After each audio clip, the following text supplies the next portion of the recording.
All right, so I'm going to try to explain nutrition and dieting um, because I think this is one of the most misunderstood ideas in the world, possibly, at least in America.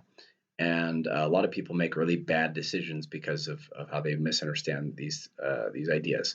So typically, when a person is thinking about health and nutrition and losing weight, um, they think about calories and they don't understand um, insulin and they don't understand metabolism and they often understand what like a macro or micromolecule is, like complex carbohydrates versus simple carbohydrates. So I'm going to explain weight loss in terms of these three things. So part of the reason why I'm kind of passionate about this is because I recently lost 20 pounds in the period of about a little over a month, about 5 weeks. I lost 20 pounds and I wasn't hungry at all during that whole time. And the weight's been off for several months now, and I feel great and I'm very healthy. And so, and the reason why I was able to do this is because I understood these three principles. And so I'm going to try to explain these to you. And by the time I'm done, uh, losing weight should make a lot more sense, and it can be healthy. Now, if you don't lose weight using these three principles, it can be a very difficult process where the weight will go up and go down and go up and go down, and a person's on this constant yo-yo, and in the meantime, their metabolism is going crazy. In fact, most dieting people do actually ramps their metabolism way down, and then they end up in the long run gaining more weight because of it, while putting a lot of other stress on their body and on their mental health and all these other things. And all that can be avoided if you understand how to do this properly. So, first concept that I'm going to explain is about um, micromolecules versus macromolecules. So, if I were to take um, the surface area of this, and I were to compare this to the surface area if I were to chomp this up in little pieces like this, same amount of mass, but all the lots and lots of little pieces. The surface area is going to be many hundreds of times larger on this group here than it is on this one, even if there is more calories in this one. Okay, so the surface area is going to be larger on this one than on this one, even if there's more calories in this one. And it turns out that it's surface area that is what spikes insulin. And I'll explain in a minute how this works. But basically, what you need to understand is that you need to be thinking in terms of surface area with your food more than you need to be thinking in terms of calories. Okay, so you say, oh, how many calories are in that? Well, that kind of matters. It kind of doesn't matter. Let me explain why. Let's say that calorie is like a way of it's like the energy emitted from burning something. Okay, so let's say that I was going to burn a log. I have a log here. I'm going to burn a log versus I'm going to burn sawdust. Same weight of sawdust. Basically, turn that log and turn it into sawdust. Okay, so with that log as sawdust, if I were to burn the sawdust, it would cause almost an explosive fire that would burn up in seconds. Whereas if I were to burn the log, it will slowly burn over a period of hours. Okay, so this is the way that it works with your body. Now we've explained macro and micromolecules. These are micromolecules down here. This is the idea of a macromolecule. In your eating, you want to try to have macromolecules, large things that slowly break down in the body. And the reason for this is because of the way that it reacts with insulin. So this thing down here, the micromolecules, your body, you have in your body these cells, okay, and they're called adipose tissue or fat cells. And in the lining of your gut, you have, this is your gut lining, you have these cells. And when these when there's a high amount of sugar detected or micromolecules detected in the gut, what happens is it brings these into the cells, and then your insulin gets spiked depending on how many of these little tiny particles there are, like the surface area, if you think of it that way. So if you spike up your insulin, then all of this stuff, all of these little tiny particles are going to go, all the extra, because having it in your bloodstream is really bad for you. Having a lot of sugar in your bloodstream, it causes something called non-enzymatic glycosylation, and it does horrible things to the proteins in your blood vessels and wreaks havoc on all your blood vessels, and can cause neuropathy in your nerves and all these other terrible things. So your blood really tries to quickly, I guess your organs try to quickly release insulin, because insulin acts to get all of the sugar out of your blood as quickly as possible so it doesn't cause any damage. And when you eat a lot of simple things like this, like white flour kinds of stuff, then it gets all of this white flour, it takes it out of your blood, and where does it put it? It puts it in adipose cells. And that's what happens to any extra particles that you have. Now let's compare that to what's going on up here. So if you were to eat a log instead, so what I'm saying here is that most all of this is going to be turned into adipose cells as quickly as you can. So drinking like a soda pop or having something really like simple carbohydrates, that'll turn into fat really quickly. Whereas eating like oats or beans, or things that are more dense and solid that take a while to break down, these kinds of things with like proteins and stuff in them, these kinds of bigger foods, you can eat a lot of them, and only a little bit of micromolecules break off these at a time, break down into sugars to be transported into these the lining of your intestines. And so only a little bit, your blood only spikes. So down here, a big spike of insulin, and then it all goes in your cell. Now down here with these big chunks, same amount of calories, but a little tiny spike of insulin. With a little tiny spike, only a little bit of this sugar goes into your adipose cells. Maybe none at all. Maybe it's just because if there's not a lot there, it's not going to want to store it. It's going to use it. So as it breaks it off with your enzymes in your stomach and stomach acid, as it breaks it off, it uses it. None of it goes to fat, or almost none of it. And that way, you can eat the same amount of calories and you won't be hungry all the time. But because you've been eating healthy things, you don't end up getting fat at all. So if you understand macromolecules, it's the form that your food is in that matters more often than how much food you eat or how many. So you can have 2,000 calories of sugar or 2,000 calories of like beans and oats and like healthy things like that, and one of them you'll end up getting fat on and being tired all the time, and the other one you won't get any weight at all on. You'll just be as thin as can be, because none of it will be stored as fat, because it gets used as it's broken off these chunks.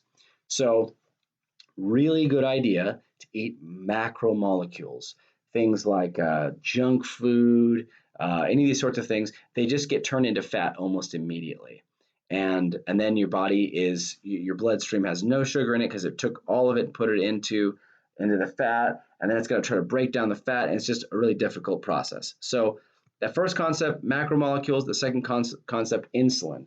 If you don't want to get fat, you need to understand those two, or if you want to lose weight. And the last one to understand is metabolism, okay? So your body has a metabolic rate. It's basically like how high it turns up the burners in your cells, almost like. It's like if you have a really high metabolism, then it's burning calories all the time, and you're producing extra heat just by sitting around, and your temperature will be really high.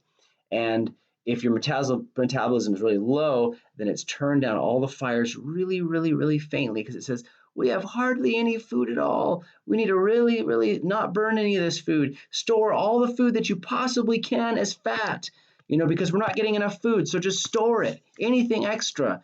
And so you feel tired all the time, and you feel depressed, and you don't feel good because your metabolism is really low. It's almost like having hypothyroidism almost.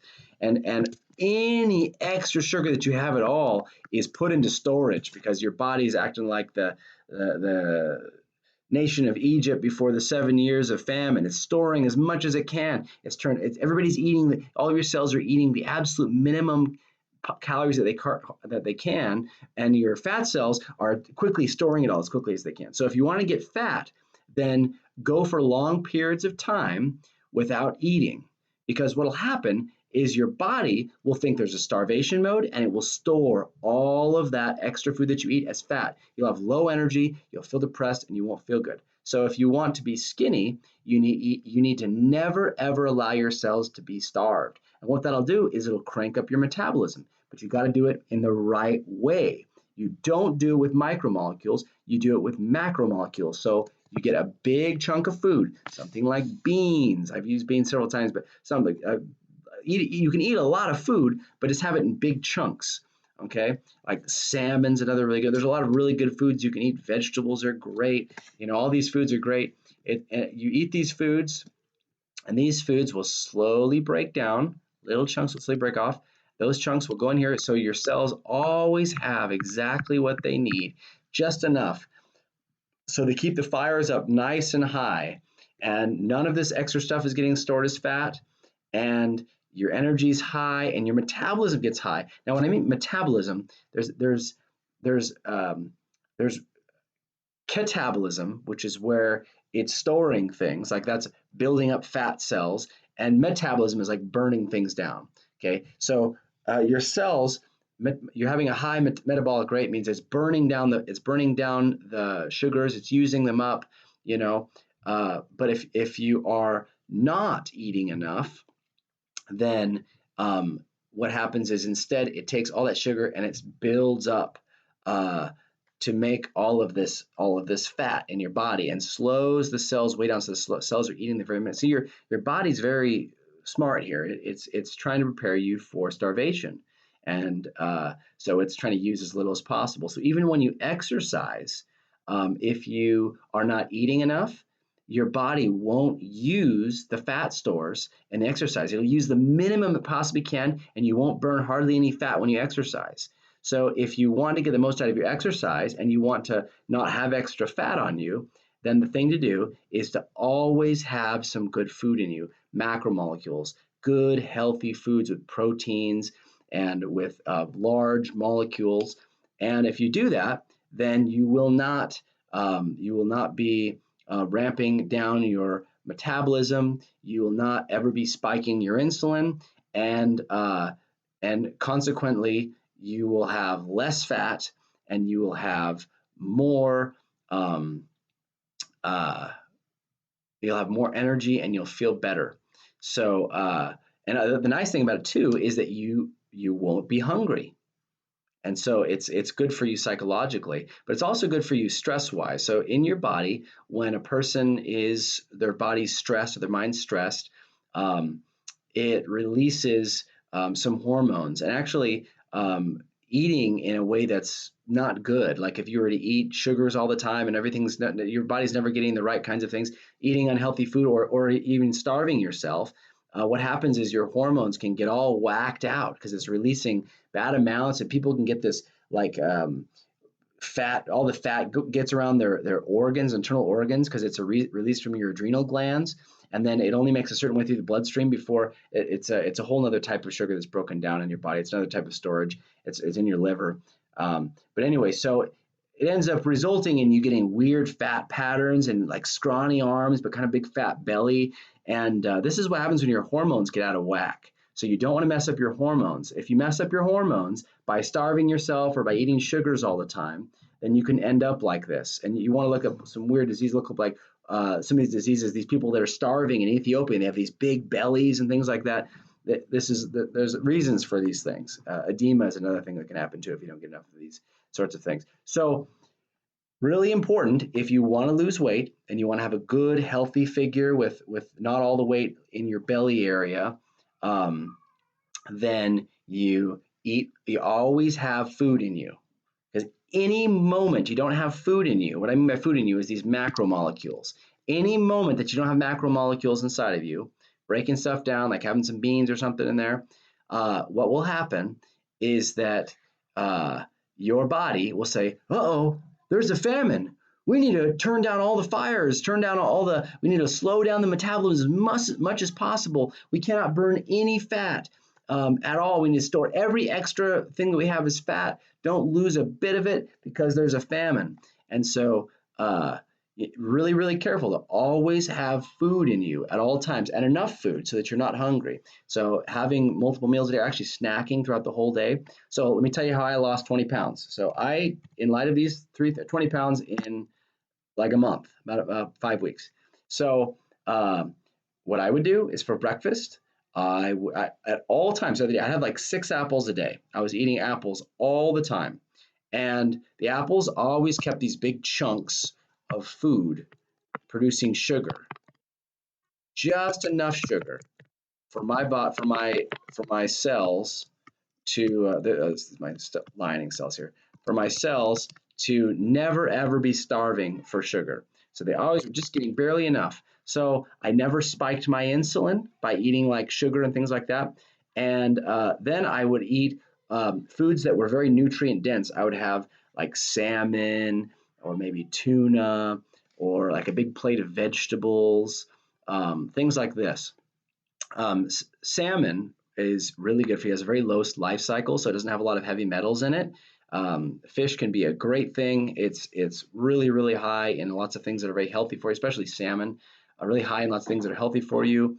And I would have a big plate of that with some vegetables. And then sometimes I would have like some nuts or some beans, always keeping like lots of macromolecules in my stomach so that my metabolism never got ramped down. It always had enough food. My body never thought that there was a famine in the land.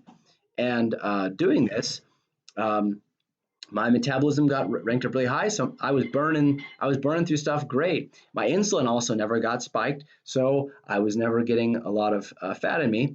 And then on top of that, it was all macromolecules, so and it was healthy food. So it worked great. I lost tons of weight, especially weight around my mid region. I just the belly fat and everything just melted away because I wasn't stressed out from ups and downs. Some people even stress their bodies out so much that they'll get a really low temperature. They get really, really cold because their metabolism's so low. And sometimes, if you really mess with this, you can even start having these really strange hormone variations where essentially it's almost like going through early menopause. And for women or for men, it can really mess with their testosterone levels, and it can be really negative for you. So eating is really important for your happiness, for your health, and for a lot of other reasons. But it's important to understand how to eat right and eat healthy. So foods to eat would be fruits, vegetables, beans, oats, salmon. Now the crazy thing with all this is that actually in the evenings I would eat whatever. I'd have one meal a day where I ate whatever I wanted. I could have pizza, anything. And I still lost weight because it was only a few hundred calories. I was still losing weight, even having one meal where I ate whatever I wanted, because the rest of the day I was eating apples and salmon and handfuls of nuts and raisins and whatever kinds of healthy things I could get, still losing weight like crazy. And I wasn't even exercising. So if you follow that advice that I gave, you always eat, have plenty of food in you, big molecules.